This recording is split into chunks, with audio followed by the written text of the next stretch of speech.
Well, hey everyone, and welcome to the second half of our studies of international organizations. This part of class, I think, should be a little bit more interesting and a little bit more dynamic, a little bit more engaging than the first half. And this is what usually happens in introductory classes of mine, where I spend the first part of the semester introducing you to theories and concepts in the hopes that you'll understand and learn how to use them for the second half when we start applying them to larger global issues, debates, challenges, and other assorted talking points. So this week we are focusing on the primacy of states in the international arena. And what a appropriate way to begin the second half of our course on international organizations by looking at states, the states that make or break the international arena.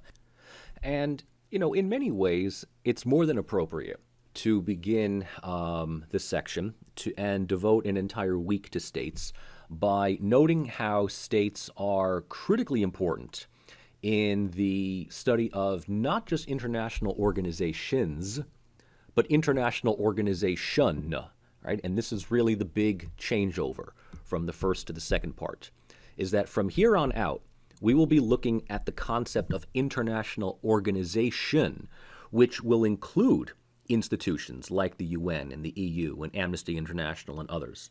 But it's also going to include key states. So it's more than just simply a study of a number of organizational bodies, as it is the critical importance of key states that make or break the functionality, the usefulness of said institutional bodies. So we're going to be looking really at the study of international policies and issues and the balancing between states and organizations. And once again, one of the big carryovers from the first half of class is that international organizations are as powerful, as effective, or as ineffective as the member states make them out to be. So still, one of the big things to remember is that from the realist perspective, the primary actor in the international arena is still the sovereign state. It is not the only actor in the international arena anymore, but it still has some of the most influential policies and actions and decisions that go along with that. And to that, we're going to be examining, right, a number of transnational problems and challenges to global order and stability today. Globalization, which is basically a perennial phenomenon over the past 30 or so years, international and regional security studies, the increasing importance of universal human rights, the dilemmas surrounding conflict resolution to problems and crises all over the world. And then, we examine at the end of the semester the future of international order, right? Where is the world going as we enter really the third decade of the 21st century? But one thing at a time, right? One thing at a time here, because we're starting small and many of you are really venturing into this line of inquiry, I think really for the first time. I'd like to ask you in class next week some of these questions. So start thinking about them now, right? If you want to start writing down some of your thoughts, and we can use them as talking points next Monday, that would definitely facilitate some kind of dialogue. How do you characterize the international system in 2020? 2020 is, we've all joked about it online. It's just not been anybody's year. It's just one calamity, one catastrophe, after another. And, if I can be a little serious here for a moment, 2020 is increasingly looking like just the point of convergence for a number of long-standing and, very slowly developing problems, socio-political, socio-economic, socio-ideological. 2020 is not just because the planets are misaligned. It's just that we finally have come to what I honestly believe is a critical shatter point over the past 30 years of neoliberal globalization. And this is producing a myriad of problems that don't necessarily just manifest right now, but they've long been problematic. They just bubbled to the surface. Trump or no Trump. I think it's fair enough to say that COVID, migration, increasing xenophobia and nationalism, climate change. I mean, all of these things would happen if Trump were not president, or even if Hillary was not president. And please don't think that they're going to go away, if Biden is elected and inaugurated next year. But within this framework, right, where do you see the United States? And I'm particularly interested in getting the international students on what their perspective is, right? United States is just ubiquitous in global politics and international news everywhere. I mean, there's just nowhere that you can really go except maybe, Bhutan or, I don't know, the Central African Republic to avoid U.S. news, U.S. foreign policy, U.S. influence on, pretty much everything in the world for good or for ill. But where do you see the United States today? Are we a global power? Are we a rising power? Are we a declining power? Do you think that Donald Trump is just a temporary hiccup? Is he symptomatic of U.S. foreign policy, from the previous years and decades? Where do you see the United States, in the world today? Is it a major player, or is it still under the assumption that it believes that it is a major player? And to this, where do you see U.S. international relations? It's interesting that we're talking about this now in the remaining weeks before Election Day. And, to be perfectly honest at this point, I honestly don't know who's going to win. If I taught this class in the spring, I would be much more confident in telling you that Trump has basically locked it up and, he's definitely going to get reelected. If everything was the same, right? And if this were, let's say, the end of March, beginning of April, I would say Trump is pretty much guaranteed to be reelected. Well, here we are towards the end of October, and it really seems like his, grip on leadership is slipping. No, I'm not saying that Biden is going to be elected in, a landslide. Again, I don't know. I honestly, do not know. But do you feel that America's involvement in international relations will continue as it did under Trump? Will it improve? Will it deteriorate? Where do you see the United States in global affairs, particularly, surrounding issues like the Syrian civil war, climate change and crisis, increased amounts of human mass migration from less developed regions to more developed, with North Korea, with Iran, with the simmering problems in the Caucasus between Armenia and Azerbaijan. Where do you feel the United States will be in the coming years? And along that, what countries do you see as rising powers? Do you believe that the United States is going to be the only country in the world to shape and dictate policy, or are there other countries? And which ones do you feel are going to be big players? They may not be, let's say, global players, but certainly regional, no doubt. Which countries, which institutions, which organizations? Does the United States have to now sort of share the playground with a bunch of other, global hegemons and powers? And I guess take everything that you've been thinking about as you've been listening to me and kind of, give yourself like a target date. Where do you see the world by 2025? And if you think about this, by 2025, this upcoming presidential cycle will have ended. Okay? Now, in one scenario, Trump will have finished 8 years of rule. Biden, if he's still alive, will finish his first term, right? Will he run for a second term? Will the DNC just kind of push him aside and foist, Kamala Harris or any other centrist out there? Will something else happen? Will there be global revolution? What will happen? Where do you feel that by 2025, will the world be more stable, more peaceful?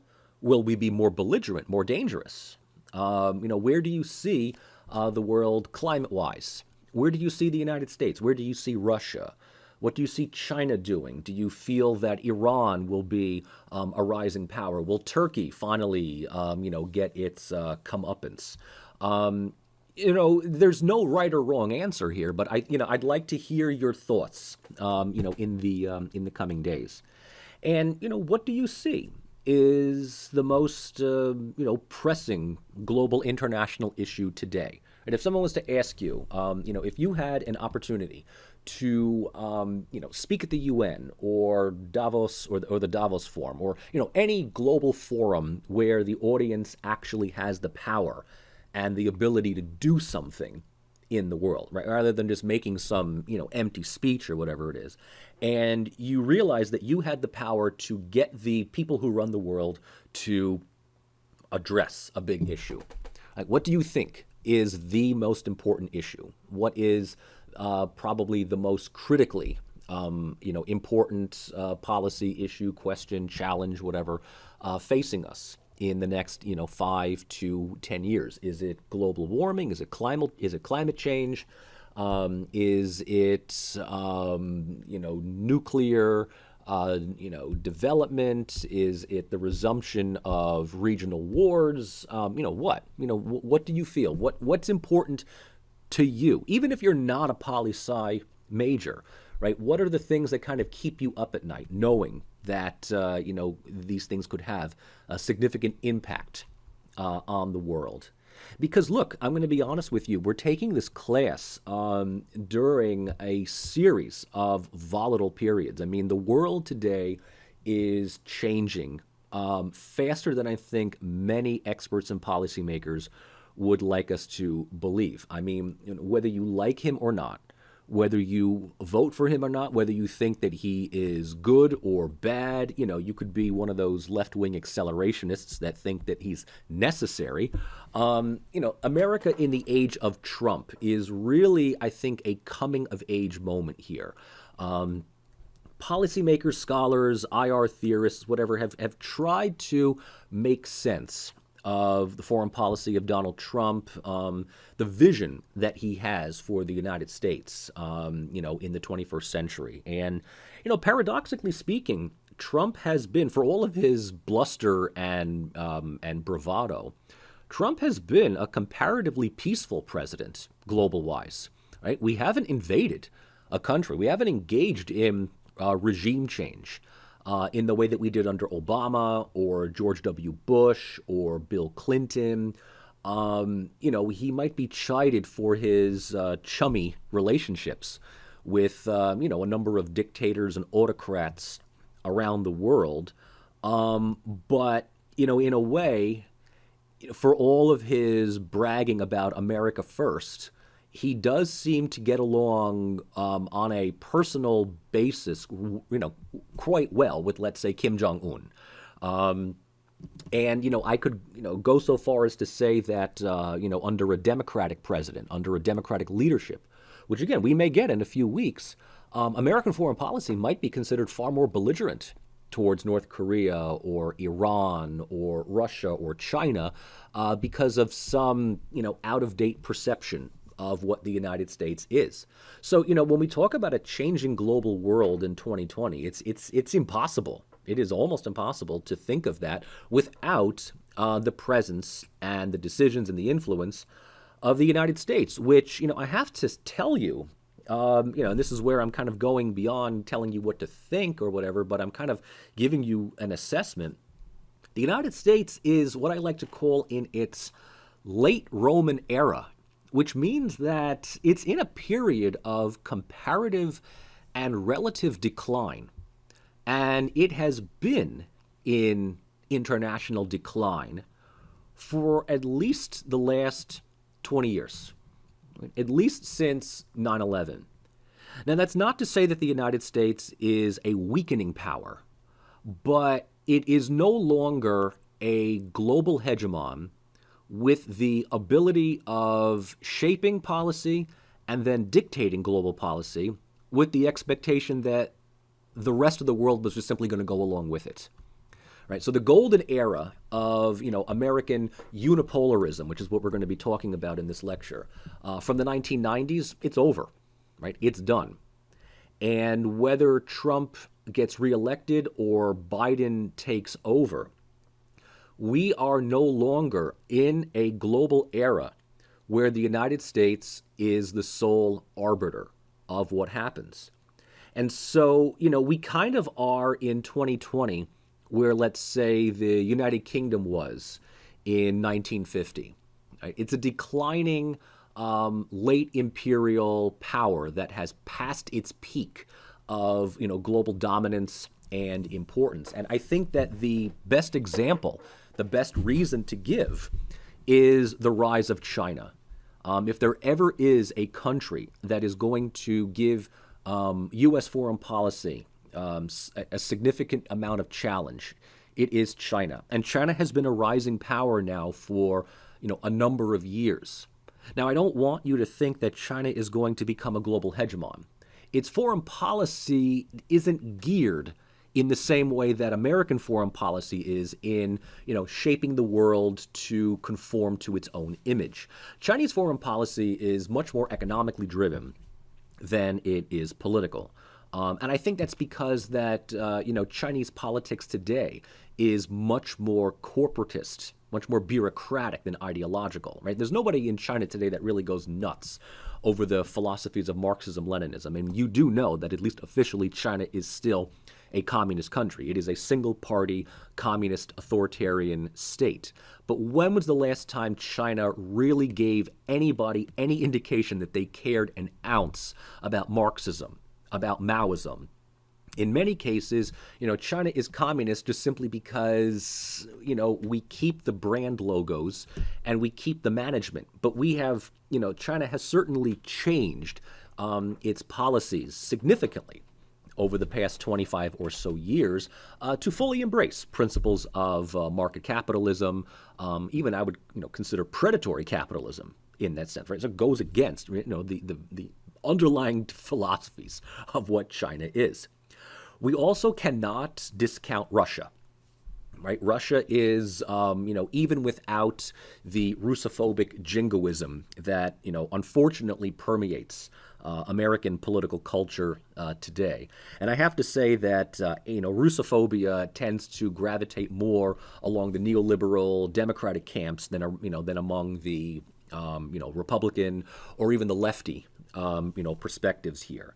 But even without this type of rhetoric where Russia is taking over the world and they're the evil empire from the old Soviet period, Russia is a major power in the world. There's no question about that. And a lot of this is in no small measure due to the leadership of Vladimir Putin, who has run the country in some way, shape, or form for the past 20 or so years. With just the notion of China and Russia being resurgent, emerging powers within the international arena, it already gives you enough pause to think that the United States, certainly has some detractors, maybe even a few rivals around the world. Not in the same level as China and Russia, but certainly regional problems, regional threats perhaps, is the nuclearization or the attempted nuclearization of Iran and North Korea. Now, from the standpoint of, let's say, a realist, Iran and North Korea seeking nuclear weapons is completely and utterly understandable in the sense that both countries see the possession of nuclear weapons as an ultimate security guarantor, right? From a realist standpoint, states that have nuclear weapons are guaranteed to not be invaded, right? What we have seen over the past 60 plus years is that you cannot push around a country that has nuclear weapons in the same way that you can one that lacks it.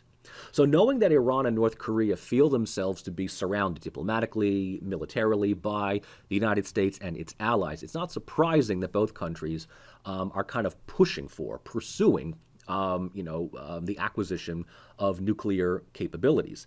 And, I think that between the two, North Korea is far more advanced in its nuclear development than Iran. I guess to the point where it's almost impossible to, openly stop nuclear development right now. I'd even go so far as to say, as far as North Korea is concerned, that right now the thing that they're really working on is not getting to develop a bomb, but just building missiles that have the long-range capabilities of delivering those nuclear weapons. I think so. North Korea is very, vague as to what's going on, but I think it's a foregone conclusion. As far as Iran is concerned, Iran probably already has passed the point of finding the formulas, or if not, just simply buying, the recipes for, nuclear development. But because we look at Iran and North Korea, and this is the constructivist speaking now, because we look at both of these countries from a U.S. standpoint as belligerent, threatening, enemies, we have made it, absolutely clear under no uncertain circumstances that neither of these countries can have nuclear weapons, can have nuclear capability. But how do we make that happen, right? Can the United States alone force these two countries, short of, full-scale military invasion? Can the United States prevent these countries from going nuclear? And if the answer is no, well then what do we need in order to make that happen? What alliances, what organizational strategies, do we need? Alongside the threats from, rogue states, we also have the prevalence of rogue non-state groups that have become increasingly violent and very flexible to the new global setting here. Before there was ISIS, there was Al-Qaeda. And, pretty much since the, 9/11 attacks, threats and specters of global terrorist movements have been, part of, U.S. news pretty much every day.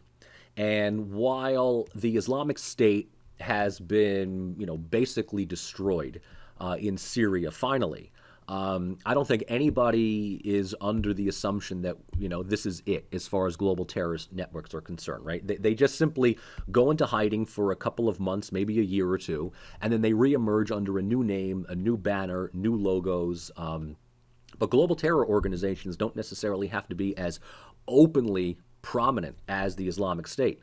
They can be small, hidden cells in various states in Europe, in North America, where, we're not taking over a neighborhood block by block and imposing some, millennial type of extremist policy. No, it's just simply mayhem. It's just simply destruction. It's the, blowing up of a bus. It's the contamination of a water supply. And how do we, in the 21st century, combat what is, largely, if they want to be, a hidden enemy without almost completely eradicating political rights and civil liberties in the name of national security?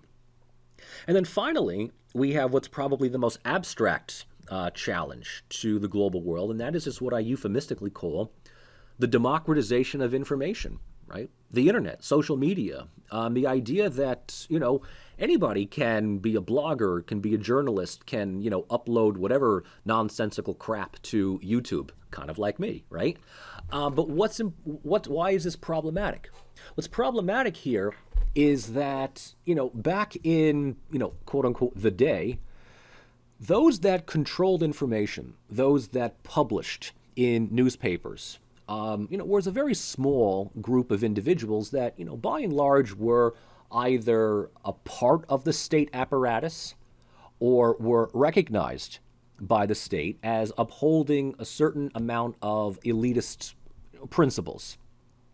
These newspapers and these TV channels still exist today, but they exist within a cacophony of multiple journals, podcasts, blogs, subscription pages, web pages, Twitter accounts. I mean, you name it. In this day and age, if you really, really, really want to, have your own opinions about the world affirmed, even if these opinions are wrong, well, there's a website for that. There's a group chat for that, right? There is a podcast for that. And while you could say that this, opens up the door to more information, it facilitates greater dialogue. And it makes newspapers like the Washington Post and the New York Times much more beholden to, stick to the truth rather than produce, huffy puffy opinions. What we find is increasingly that the democratization of information isn't necessarily factual, but we are living, unfortunately, in an era of fake news. And when I say fake news, I'm not even talking about information that is deliberately false, but it could be information that's absolutely correct, but their detractors are going to try to convince you that it's false. And I'm not even talking about Alex Jones and InfoWars trying to tell you that CNN or the BBC or the New York Times is fake news. But CNN, Washington Post, and the New York Times telling you that The Intercept or The Guardian or Jacobin or In These Times, reputable news sources that actually engage in journalism and kind of provide the reader with inconvenient truths about things that previous newspapers and guardians of the truth wanted to keep from you. Now they're telling you that's fake news as well. So I understand if a lot of you are sort of thinking right now what to believe anymore. What is truth, right? Ties de aletheas, right? It's the question that Pontius Pilate asked Christ back, in the day. What is truth? In many cases, if you feel just increasingly confused over whether or not what you're reading is factual or whether it's deliberately misleading or trying to get you to think in one direction or another, this is part of the global world today. This is part of the changing nature of the global world. This is part of international organization, or should I say disorganization, right? So, kind of welcome to sort of a glorified few weeks on world politics, on international studies. And, we couldn't have found a better year to sort of acknowledge the confusion and the chaos that we are facing here. The world in 2020 is, I have to say, a period, it represents a period of fundamental structural, regional, economic, and diplomatic transition. And folks, I'm going to go out on a big limb here and tell you that we have been in some transitional period, I think beginning in 2008, 2009, right, with the big economic crash that I think for many of you at this point was probably you heard about maybe, in childhood or whatever, but this is really the defining moment. Like 2008, I think was the big defining moment that has changed the world to really the end of the 20th century into really what is the 21st. There's the 2008, 2009 economic crisis. Now that began the process. I think that the 2016 presidential election, in which everyone was expecting Hillary Clinton to win, hands down, over who was basically a game show host. And when that didn't happen, and Trump, I think, was the first person to be surprised that he won, right? It's sort of like Trump was elevated to the position by the DNC to kind of be the little show horse that Hillary runs against.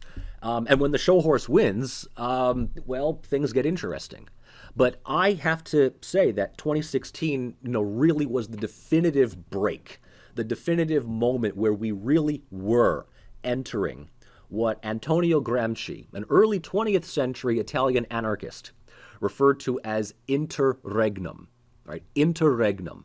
Interregnum is a period of transition, as I've just been describing, in which, according to Gramsci, the old is dying and the new cannot yet be born, right? In this interregnum, a great variety of morbid symptoms appear.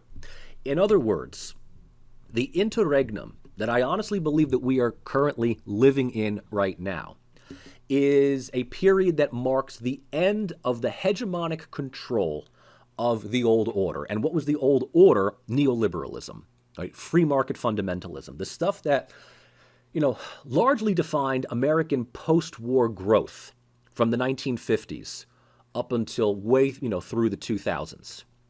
But this policy of neoliberalism that, really just got a new lease on life in when globalization happened in the 90s, I think hit a major wall. I think that with the financial crisis and the growth of at least two generations of individuals, here in the United States, we can lovingly refer to them as millennials and Zoomers, two generations of Americans that have little to no hope that their lives are going to be better than their parents, whether their parents are Gen Xers or Boomers. And this idea that free market fundamentalism is no longer the solution to all of life's problems, but that they actually are the symptoms to these problems, kind of gives us this sense now that the old order is not so much destroyed, it's just been discredited, and remnants of that old order are trying desperately to, come back into power, which is probably the reason why the DNC went to the extent that it did in elevating someone like Joe Biden, who, prior to interference was polling, fifth place, fourth place in primaries. I mean, the guy had no traction whatsoever. But suddenly he's elevated to Democratic nominee and may, like I said, may very well get elected just because Trump is just flailing around. I think COVID had a big say in all of this. It's an attempt at trying to regain control of the status quo. But it's going to be very, very problematic because no one believes in it anymore. I mean, people are cynical. People are, despondent. They're disconnected from that way of life. They're concerned about, how are they going to pay their bills? How are they going to find a good paying job? How are they going to find a place to live? How are they going to manage limited or no health care, particularly in an era of, COVID? And so this interregnum is where we're in right now. The old order is dying because no one takes it, at face value anymore. But we haven't gotten to something else, right? We haven't replaced it yet, right? Some people want to replace it with a more social democratic system, akin to, let's say, FDR's New Deal or the type of, social democracy that exists in parliamentary countries in Europe.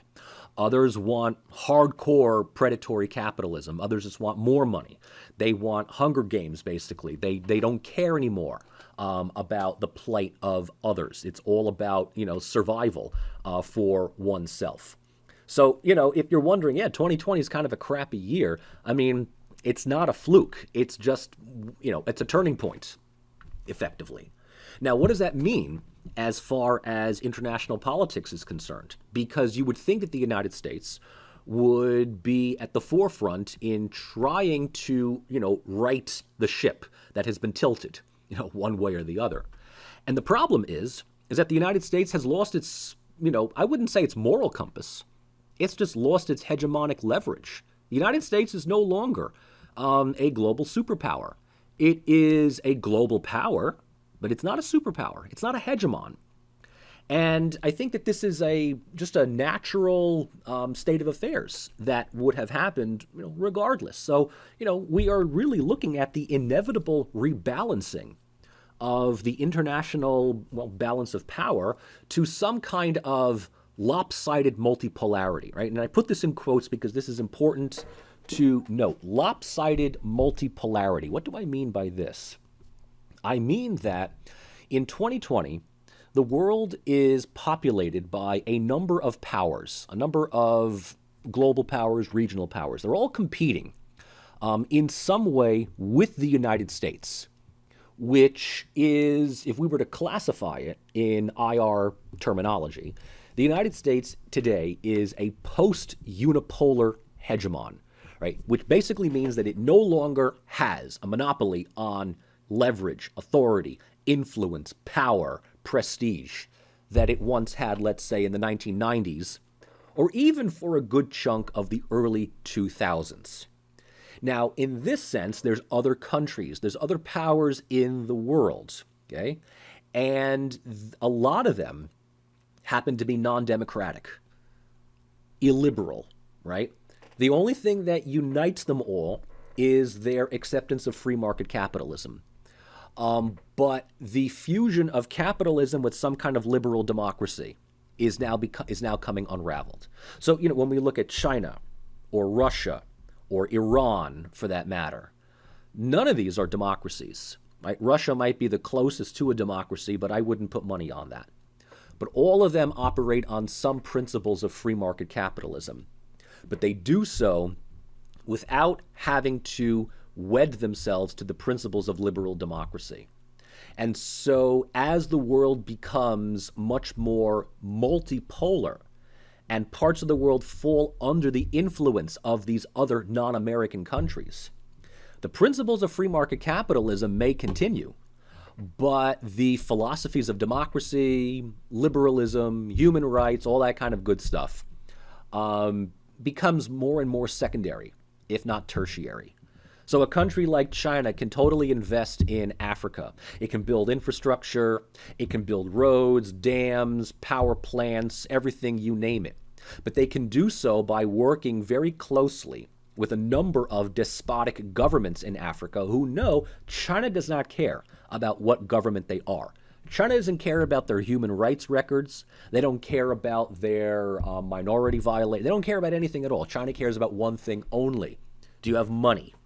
And if you have money to invest or money to buy, well, then we can do business.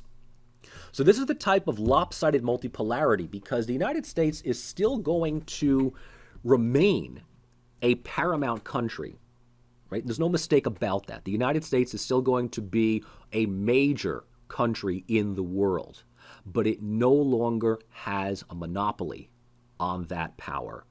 And so this really marks the decline of American liberal international order. And we even see this, right? We saw this with, let's say, Trump's inaugural speech back in early 2017, where he was very boastful about America first, America first, America first, right? America's going to look after its own interests first. It's no longer interested in bailing out other countries, in fighting other countries' wars, not unless it's in our own interest.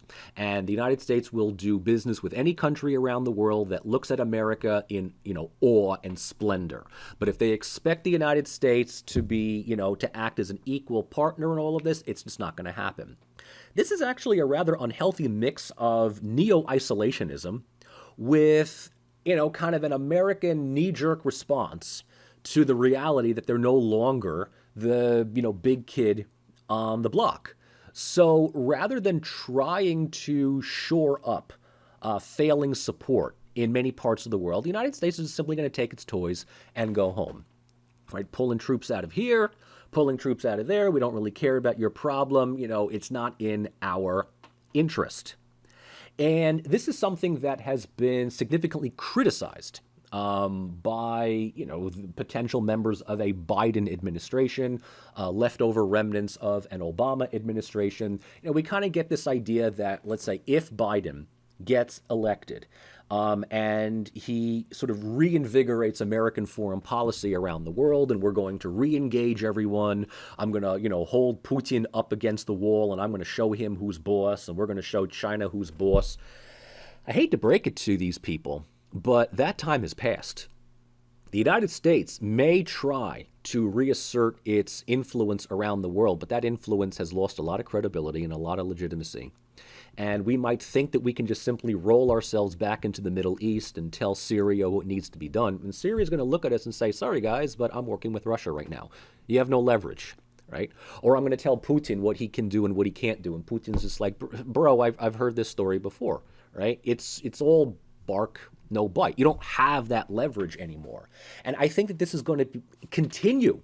My point is that I think this is going to continue to manifest under a Biden administration. We're going to try to think that we're once again a big global power. The world's moved on. I mean, it's not like we're irrelevant, but we're not the only person, that we think we're still the only person that the rest of the world sort of listens to.